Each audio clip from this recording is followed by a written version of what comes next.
We have discussed the limitations of weather forecasts. If you don't know the details, you can follow up on other podcasts I have on the topic. There's a course on climate modeling and generally climate science, as well as sub-seasonal to seasonal forecasts, where we discuss these issues. But mainly the point is weather forecast is for a few hours to few days, and it is called an initial value problem because on these short time scales the ocean is too deep, its heat content is too high, and it doesn't change so fast. So you can assume that weather for the next few days is determined only by the atmosphere running around, whose heat capacity is very low. So if you prescribe the ocean temperatures, for example, and land has to interact with the atmosphere, then you can predict weather. And the idea was that small errors, when you say predict, you have to start, let's say, now at 10 a.m. on this day and integrate the weather forecast model forward. They are called numerical weather prediction models. And the model needs to know everything that is happening right now, temperature, humidity, winds, and so on, which we do by giving it data and initializing the model. Okay, so it's called a initial value problem. And the idea is that a small error in the initial condition can make the weather forecast go in very different directions. It's called chaos. Ed Lorenz in the 1960s, late 50s, 60s started this field at MIT. Brilliant work. That's where chaos and butterfly effect and so on came about. Butterfly effect, of course, is the allegory that a butterfly's wings flapping in Brazil can cause a typhoon in the Philippines, and so on and so forth. Okay, so with all the exciting advances in AI and modeling and computing and so on, we keep making progress. This one is talking about something that is coming along, that is in the pipeline. It's exciting, and it's just published as a news article in Science just a few weeks ago. So I'm going to read it off, and here is the proverbial butterfly with the mountain and the sun and the vegetation behind. Chaos theory in the 1960s suggested modeling errors from atmospheric processes as small as a butterfly flapping would snowball, limiting forecasts so that the forecast errors would become too large in a few days because you missed the initial conditions of a little butterfly. It's like, think of trees, all the leaves are shaking all the time. Are they really important for weather forecast? The idea of chaos is that they can be, right? So 30-day forecasts, weather prediction has room to run. AI models suggest a 2-week limit linked to the butterfly effect may not be definite. So if you have data, AI says I can integrate it and give you predictions for much longer than a few days. Tropics have a shorter predictability because the system's convection rainfall happens very fast. In the mid latitudes, you have slow lumbering systems, so you can make predictions for up to 10 days and so on. But now AI is saying, no worries, we can go much longer. So it's a truism almost as old as modern weather prediction. Any forecast beyond 2 weeks will fall apart because of the way tiny perturbations compound in the atmosphere. The 2-week limit, grounded in chaos theory and the notions of the butterfly effect from the 1960s, has been handed down from generation to generation, says Peter Dubin, head of the system modeling at the European Centre for Medium Range Weather Forecasting, ECMWF, in Reading, England, the world's leading forecaster. It's basically a God-given rule, but even gods can be wrong. Well, we have to be careful about that. People may be sensitive. Using an artificial intelligence weather model developed by Google, atmospheric scientists have found that forecasts of 1 month or more into the future might be possible. We haven't found a limit to how far you can go out, says Trent Vonnick, a doctoral student at the University of Washington who led the work released late last month as a preprint on ARC's IV.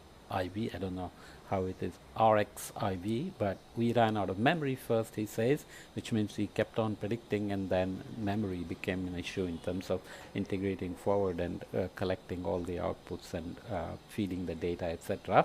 Nonetheless, the RXV, I don't know how it's pronounced, as I said, puts up papers that are submitted for publication somewhere that they are under review, but obviously even science is able to report on a paper that's not yet peer reviewed. Peer review tends to provide criticism and make it better, or sometimes just reject as not worthy of publication. The result has caused a stir ever since Vonik and Gregory Hakim, his advisor, spoke this year at the annual meeting of the American Meteorological Society, says Amy McGovern, a computer scientist and meteorologist at the University of Oklahoma, another classical old place that does weather forecast research and implementations, hurricanes, and so on. Using powerful computer models, researchers have already pushed meaningful forecasts out to about 10 days, coming ever closer to the 2-week limit.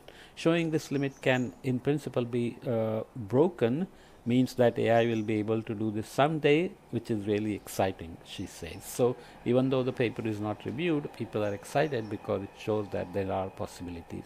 The paper has caveats though. For one thing, it does not make actual forecasts beyond 2 weeks, points out Tobias Sells, an atmospheric scientist at the Ludwig Maximilian University of Munich. So far, he says, the UW University of Washington researchers have only tested their long-term forecast with reconstructed snapshots of past weather. Moreover, as Sells and colleagues demonstrated in a 2023 study in Geophysical Research Letters, the AI models ignore the small-scale atmospheric processes, effects as small as butterfly flapping, that are thought to snowball and drive the predictability limit. I'm really reluctant to use these models to make statements about atmospheric predictability. Okay, so there are always critiques, which means when the paper goes for review, there will be a lot of criticisms. The notion of an intrinsic forecasting limit goes back to Edward Lorenz that I mentioned, the famed mathematician and meteorologist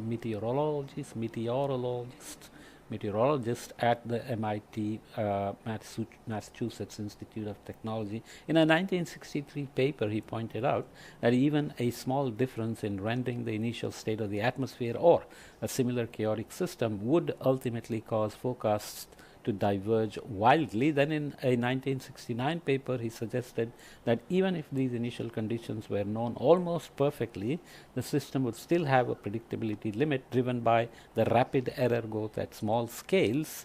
So the nonlinear system allows small scale, like the butterfly wing or the leaves shaking, to grow into big errors. Lorenz, however, did not actually specify a 2-week limit. According to a recent historical study led by Bowen Shen, a mathematician at the San Diego State University, Lorenz put forward a variety of possible limits but never settled on one. He just said there is a limit to predictability.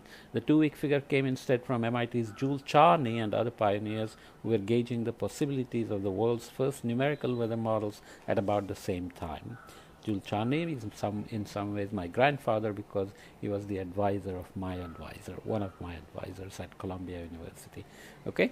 Shen also notes that Lorenz's 1969 modeling exercise relied on equations that were highly sensitive to their input data, which has caused Shen to wonder whether the butterfly effect is an artifact.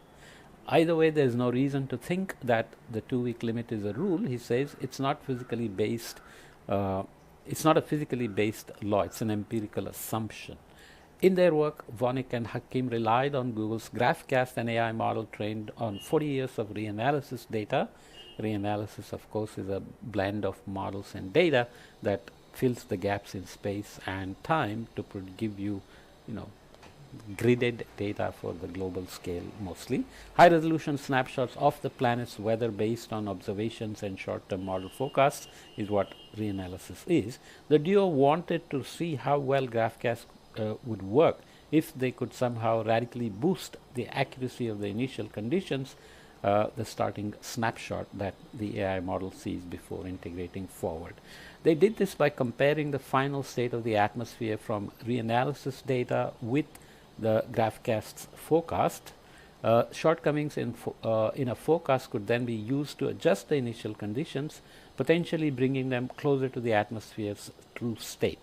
Operational weather models can also be tuned backward in this way as subsequent observations are amassed, but The calculations needed to look back for more than 12 hours in time quickly grow overwhelming, so you cannot keep, you make a forecast, it doesn't look good, and then after a few hours or so you can go back and update the initial condition and integrate forward, but this is very expensive in terms of just the integrations, especially as you want to increase the model resolution for better accuracy at local scales and so on and so forth. But the calculations needed to look back for more than 12 hours in time quickly grow overwhelming. As we said, the structure of GraphCast by contrast makes such analysis easy to run thousands of times over and further back in time, allowing the model to home in on a near perfect starting snapshot for the atmosphere. Hakim says basically they were handling this to us on a silver platter in the model. With the trained initial conditions, GraphCast's accuracy for a 10-day forecast improved by 86% on average, absolutely massive in weather terms, Vonik says. Doesn't mean 86% correct, it's just that compared to the initial conditions and integrating forward, this trained initial conditions allowed the improvement in the skill or match of the forecast with observations up by 86%. Even more surprising, the model showed skill at predicting weather more than 33 days in the future. It was hard for Hakim to believe at first, given what he had learned. It's almost like a disconnect from reality, he says. Yet, here are the results. You can repeat this calculation. The duo also looked at how the model was altering initial conditions, fearing it was doing something unrealistic. They found the model was making small adjustments to parameters such as temperatures across larger scales. It also seemed to be strengthening certain wind patterns that traditional weather models have been known to dampen. It just goes to show that there are ways for AI, if it has enough data, to overcome the approximations and errors that get back into the traditional model, says Animashri Anand Kumar, a computer scientist at Caltech, California Institute of Technology. Once you throw everything away, you have a chance to rethink things. Sells, however, says there is no evidence that the adjusted initial conditions are actually closer to the true reality seen in the atmosphere. He says the adjustments could simply be creating a starting point that's ideal for GraphCast forecasts in a short self-fulfilling prophecy. If that perfect version is perturbed at all, suspects, the lengthened forecast window could close again, so you will again end up with a butterfly effect and some limit on predictability. And that's exactly what the butterfly effect tells you anyways. Regardless, the work is raising a lot of questions about the received wisdom, says Dubin, who has always been a little skeptical of how well the butterfly effect applies to weather. It's probably too narrow a view to say it's only small scales moving upward and destroying prediction limits, he says. That view is echoed by James Doyle, a research meteorologist at the Naval Research Laboratory. Lorenz wasn't wrong that the small errors can proliferate, he says, but maybe it's not as critical as we have been assuming all this time. For now, a month-long forecast is still aspirational, as it would require a far more refined view of the atmosphere than is currently possible with satellites and weather balloons. But if the new forecast horizon continues to beckon, Doyle says now is not the time to draw back from weather research. It tells us there is more to be gained by pushing the models out further. So it's a good story, and of course exciting if we can keep extending the weather forecast horizons. But in the meantime, we just look at it as news, curious news, exciting news, and see how things evolve. Okay? So maybe this will allow us to design forecast systems that can improve initial conditions to keep extending the predictability limits, which has already happened, because when weather prediction started with Jules Charny and later on, the data limitations did affect the skills after 2 days, 3 days, and so on.